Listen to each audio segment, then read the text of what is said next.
Hare Krishna.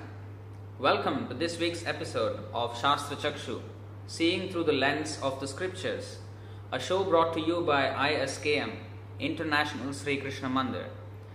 I am Tattvavit from ISKM Singapore, and today's topic is the Glories of Lord Nṛsiṁhadeva.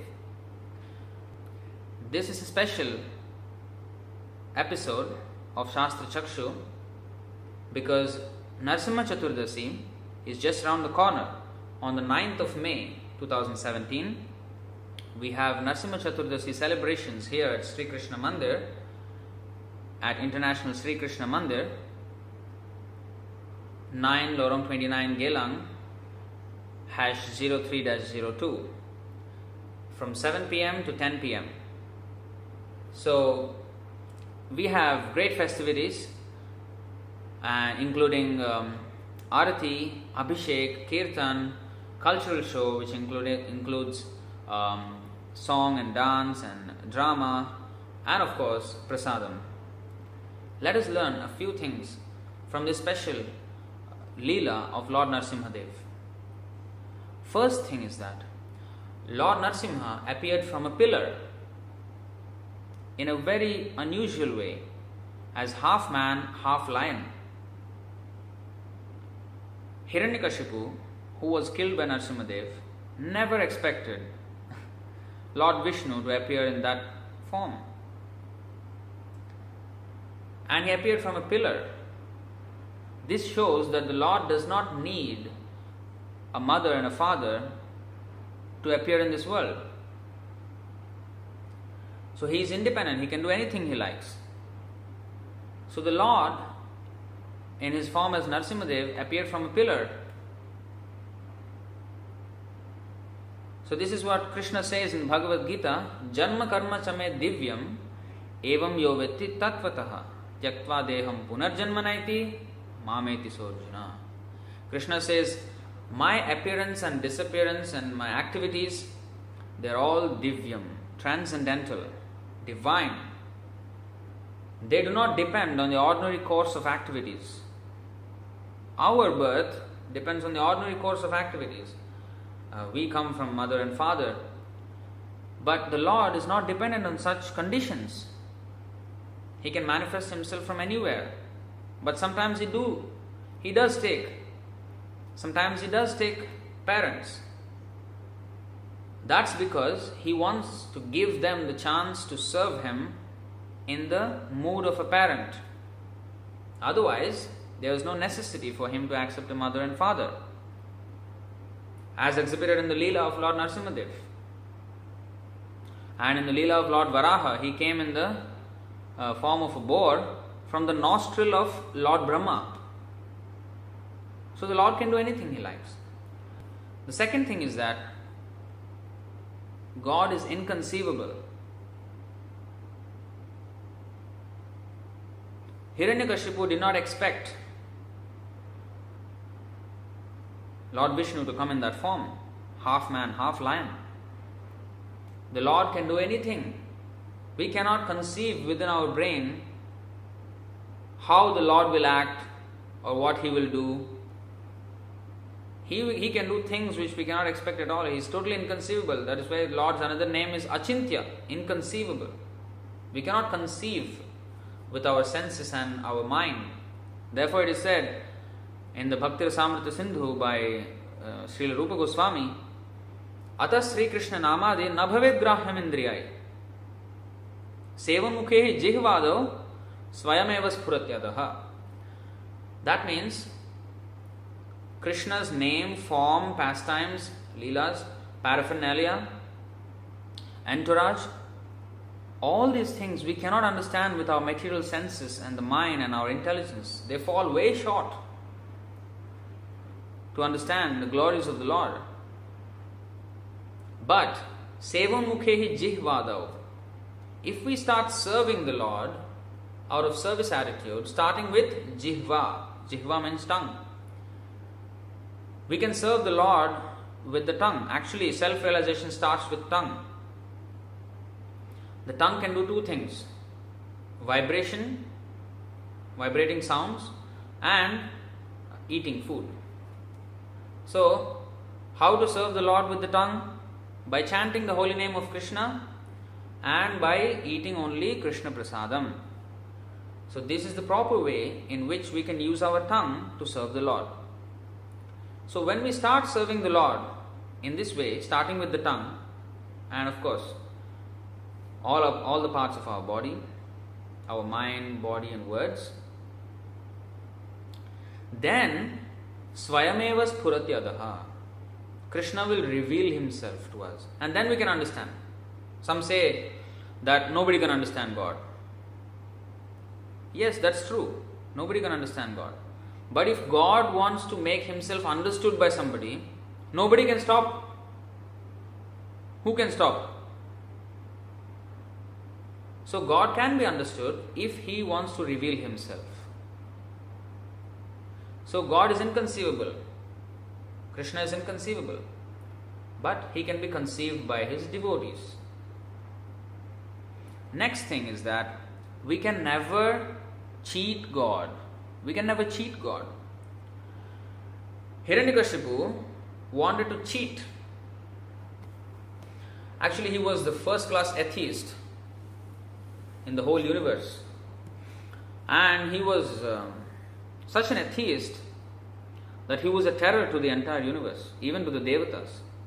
He performed such a severe austerity for 100 celestial years, which amounts to about 36 millions of years on the earth. He performed such great austerity that he pleased Lord Brahma. And Lord Brahma offered him a benediction. Hiranyakashipu immediately asked him, "Give me immortality." See, this is the problem with atheists. They want to become immortal in this material body. Actually, the soul is already immortal. But the atheists, they want to be immortal in the material world. Even in the modern science, they are trying to extend the lifetime by some medicinal or medical discoveries. They are trying to prolong the lifetime of the human being. They want to become immortal in this material body. This is nothing but Hiranyakashipu mentality, atheistic, demoniac mentality. If you want to become immortal, get out of this world. Get your own spiritual body and the association of Krishna in the spiritual world. You're actually already immortal. Everybody is immortal. But the atheists want to be immortal here. So Hiranyakashipu was like that, and he asked Lord Brahma, "Give me immortality." Lord Brahma said, "My life is very, very long. Actually, to be exact, it's 311 trillion 40 billion years, earth years. That's the lifetime of Lord Brahma. Fantastically long. But Lord Brahma said, even I die at the end of that time. So I myself am immortal. How can I give you immortality? It's not within my power." Then Hiranyakashipu was very disappointed, but he was still determined. So he wanted to indirectly get that immortality. So he said, "All right, you can't give me immortality, I will cheat you." Of course, he did not say it loud, but this is what he asked him loud. "All right, give me a benediction in which, by which I will not be killed by a human, by an animal, in the daytime or in the night time, or in the sky or on the land, in the water, inside an enclosure or building or outside an enclosure. In this way, and also I should not be killed by any weapon." So in this way, he asked, and Lord Brahma said, "All right, let it be so." Then Hiranyakashipu came back, and he announced, "I have cheated Lord Brahma, I have cheated God, now I have become immortal through the backdoor process." So he was very happy. And he began terrorizing the entire universe.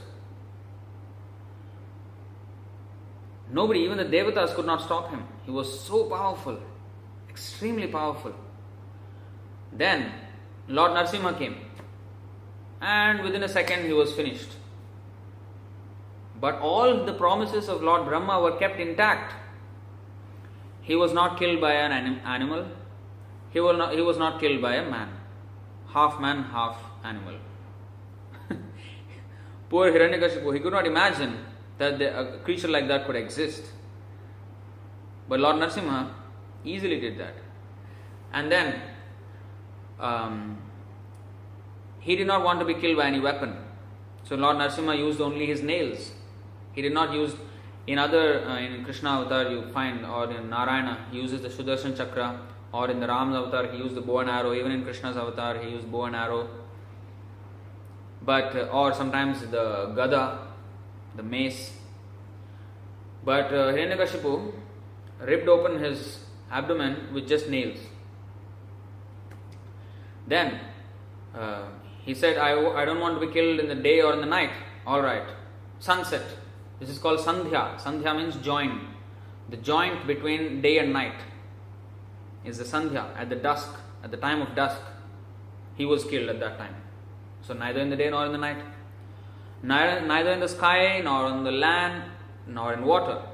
He was on the lap of Hiranyakashipu and he died there. Then, not inside an enclosure and outside an enclosure. He was killed at the doorway of the building, of the palace. Neither inside nor outside. So, in this way, Hiranyakashipu was totally cheated. So he wanted to cheat God, but God is a better cheater than anybody else. If you want to challenge God in cheating, then he is a better cheater than anybody else. So his intelligence is always ahead of us. We are so minute. What is our intelligence? So this is the actual fact. We cannot cheat God. We rather, it is better for our own benefit to follow his instructions, what he asks us to do. We should not ever challenge him. Then the next lesson we can learn from this great incarnation and from this great Leela of Lord Nṛsiṁha is that the greatness of God is all-rounded, all-round greatness. That means, what do we think is desirable? We always consider anger as something which is bad, something which is undesirable. But here we have Lord Nṛsiṁhadeva, who was the angriest personality. Even Lord Shiva could not dare to come in front of Lord Nṛsiṁhadeva.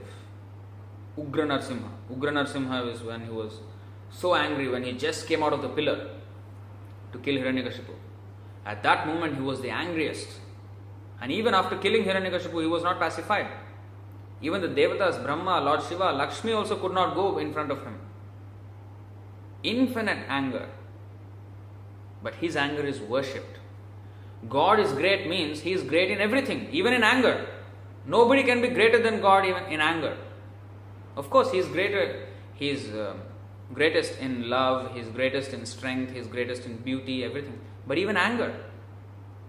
Not just one-sided greatness, all-sided greatness. We may calculate anger as bad, but Lord Nṛsiṁhadeva's anger, Lord Krishna's anger is all good. And we worship that anger. Devotees seek protection of Lord Nṛsiṁhadeva because he is angry against the demons. So, and Lord Nṛsiṁhadeva killed Hiranyakashipu. What happened to Hiranyakashipu? He attained salvation. Anyone who gets killed by the Lord gets salvation.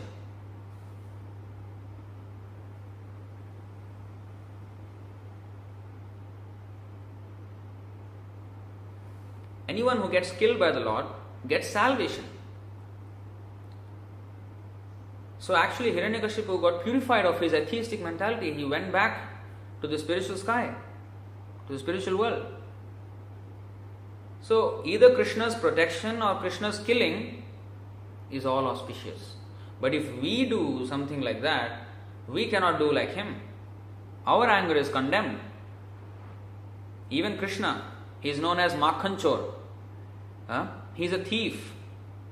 He's a thief, but a thief. But we worship him. We don't say, oh, he's a thief, he's rascal, he should be punished. No, we worship him. Makhanchor. His theft is worshipped. So, we cannot calculate God according to our materialistic calculations. Another misconception is that they say, oh, Krishna is always with gopis and immoral. That is immoral. No. When Krishna does something, that is not immoral. And it was not ordinary lusty affair. It was affair of love, spiritual love. It is not like an ordinary affair of a girl and boy in this material world. So we cannot calculate. This is what Krishna says in Bhagavad Gita. Avajananti mam mudha. Mudha means fool. Avajananti. They do not know me. Manushim tanumashritam parambhavam ajananto mama bhuta maheshwaram.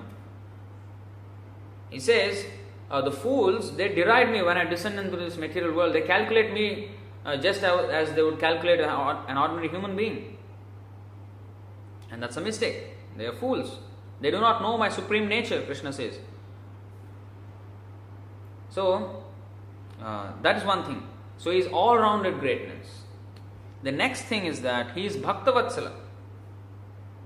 He became so angry because his devotee was harassed.